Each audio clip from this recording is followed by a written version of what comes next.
May it please the court, I'm Martha Karua, appearing with Muthoni Nyuguto for 3 amici, that is Dr. Ojwang, Duncan Ojwang, Dr. Linda Musumba, and Dr. John Osogo Ambani. I propose to use 20 minutes and seek extension if necessary, and leave 10 minutes to my learned junior, Muthoni Nyuguto. The documents we have filed are written submissions dated the 22nd of June this year with 2 annexures. Digest of authorities dated the 22nd of June this year. Bundle of authorities dated 22nd June this year. All 3 bound in green. 4, proposed amici brief adopted by High Court, which appears on page 1072 of the AG's record, volume 3. Finally, written submissions dated 9th March this year with 2 annexures appearing at page 1016 in volume 3 of the AG's record. Those are our documents. If it may please the court, constitutions exist to limit the exercise of authority, and this does not appear to be understood or taken into consideration by the executive in Kenya, and indeed by many state entities and state officers.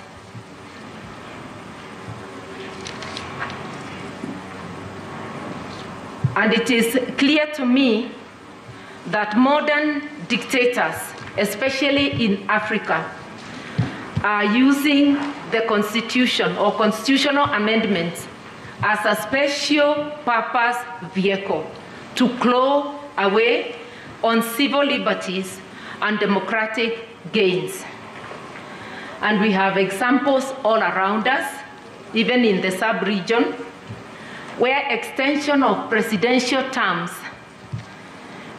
through constitutional amendments have been happening. The point I'm making, my lords, is that while pretending to observe the Constitution, the political elite will use amendments and constitutional amendments to ensure that they extend their stay in power and concentrate power in their hands. It is our humble submission that this is a consideration that this court ought to put in mind when evaluating this case. The Constitution of Kenya 2010 recognized the danger of this behavior by the political elite. And if you look at the history, which is the CKRC report attached to the Attorney General's record and has been cited page 74 to 76, you will see the fears Kenyans had in the making of the Constitution, that the political elite would mess with the 2010 Constitution much more the way they had messed with the Independence Constitution through hyper amendments. This history is important in evaluating what is happening. When my learned friend, Mr. Senior Counsel Orengo and Senior Counsel Amolo were here, they were happy to state there were part of the constitutional review. I would like to say that I have lived that history too. Throughout the formal process, the more than 20 years of search for the Constitution, and during the tail end, as a member of the Parliamentary Select Committee with my learned, my friend Senior Counsel Orengo, and part of that time as the Minister of Justice. And I want to refer the court to the Constitution of Kenya Review Act, 2008, revised in 2009, and in particular to Section 23, which spells out the function of the committee, to Section 31, before 31 to Section 29, which says what materials the committee would use. And why I'm doing this, because the court has been told that the Constitution of Kenya 2010 is a political settlement. It's quite clear from the mandate given to the Committee of Experts in that act. What the Committee of Experts was doing was to rely on all the documents, all the views given by Kenyans, and to resolve the contentious issues, and to ensure that the review process faithfully reflected the will of Kenyans. So when we are told that it's a political settlement, far from it. It actually reflects the will of Kenyans, and yes, there were political settlements in Naivasha. And those settlements related to the system of government, to the form of devolution. I'll mainly talk of those two and say that even in resolving the political system,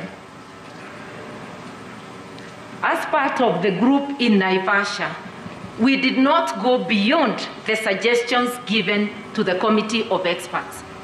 We just picked the presidential system from among the three options: hybrid, parliamentary, presidential. So even that was not far from the wishes of the people. And I know that the political party I lead and several others had actually presented to the COE for a presidential system. So even that choice was influenced by the views of Kenyans. It was not merely the wish of politicians. And devolution, having picked the presidential system, we adopted it to our situation to be devolution in a unitary system. So what I'm saying is that this is a process reflecting the dreams and aspirations of Kenyans as stated in the preamble of the Constitution.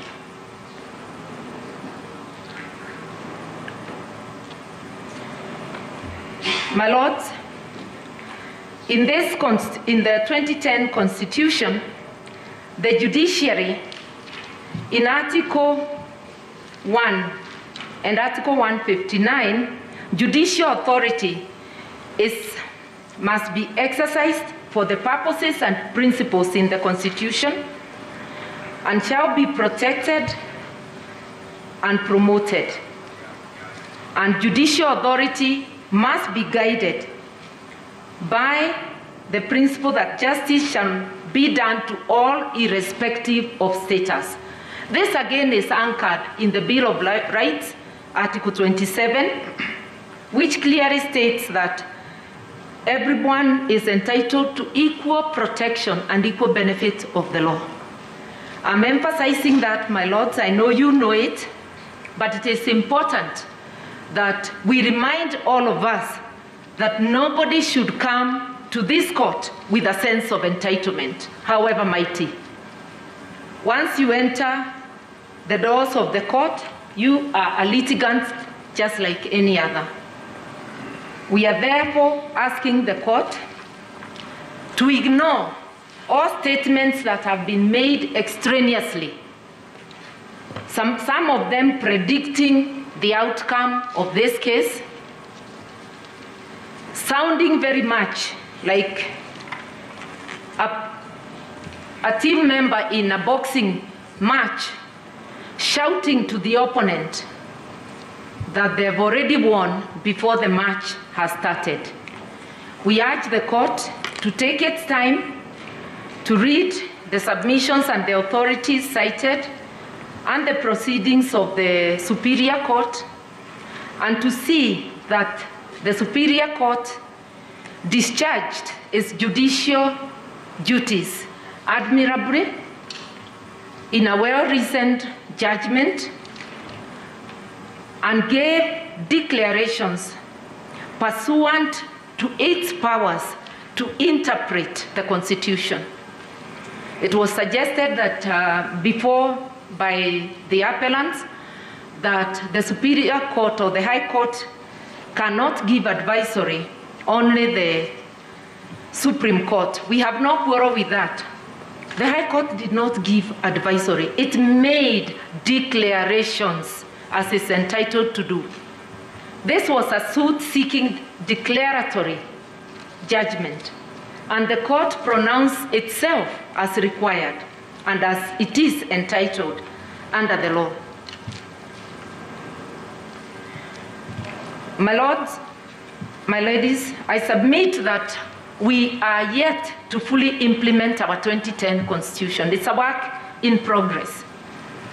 And Kenyans, knowing that the political class may be a hindrance, and indeed it has been, to the faithful implementation of the Constitution, gave to the court powers not only to interpret, but under Article 165, to determine whether anything said or done under the Constitution is constitutional.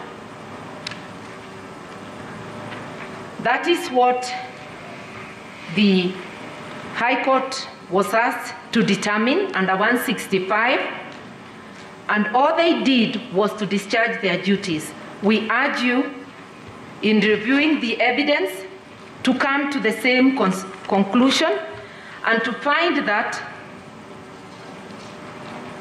the High Court, the judgment before you, is safeguarding the dreams and aspirations of Kenyans. And indeed, it is the duty of this court as the guardian of the Constitution, or the duty of the courts as the guardian of the Constitution, to ensure that it sets beacons, it sets limits as demanded by the Constitution of the exercise of judicial, of authority, not of judicial, but of authority by the political elite. I want to say that this court's powers are not inferior to those of the executive.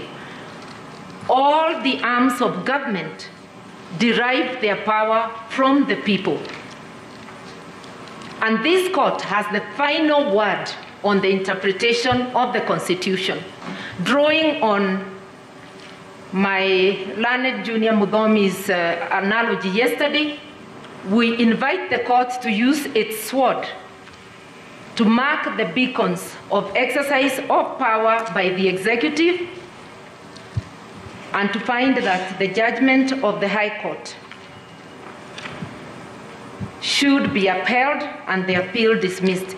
Coming now to the question of the attack on the role of the amici in the High Court, which is ground number 6 of the Attorney General's appeal.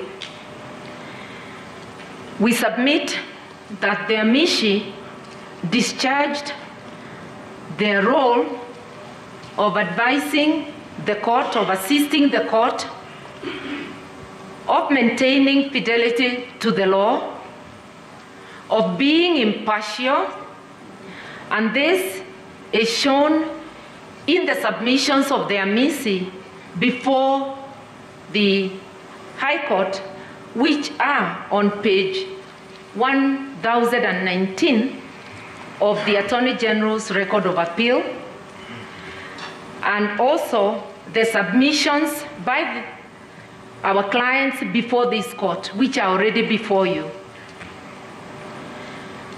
We were cited as respondents and therefore came to court as such.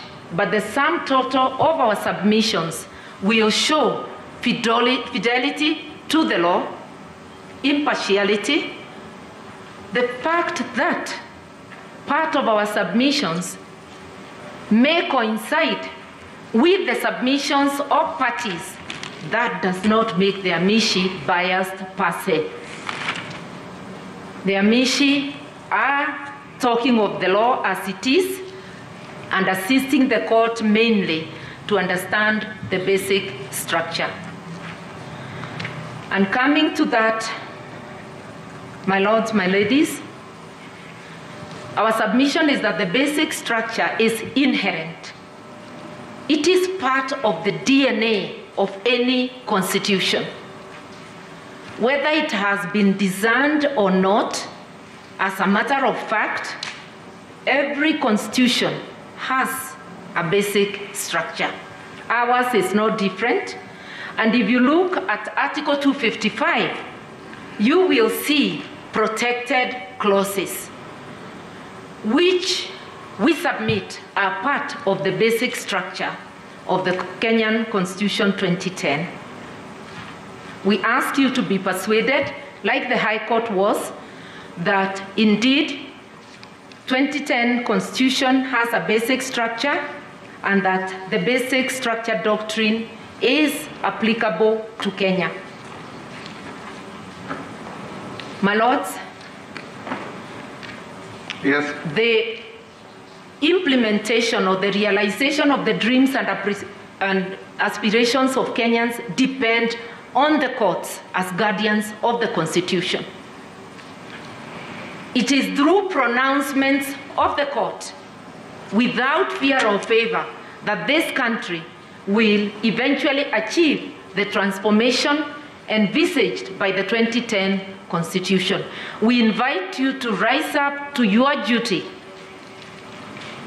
and in Dr. Mudomi's words, to utilize the sword to slay the monster. And the monster, I dare say, is the monster of impunity, of self-entitlement of the political elite. Indeed, the court must enforce the limits of power as enforced by our Constitution.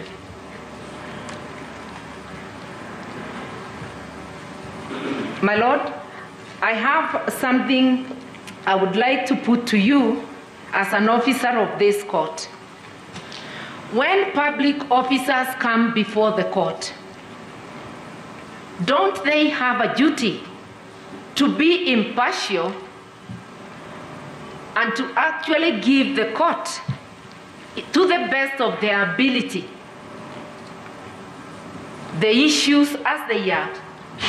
And to that extent, can the IEBC come to court to protest on the issue of quorum, knowing very well that they are not fully constituted, knowing that the steps to fully constitute them are under the way?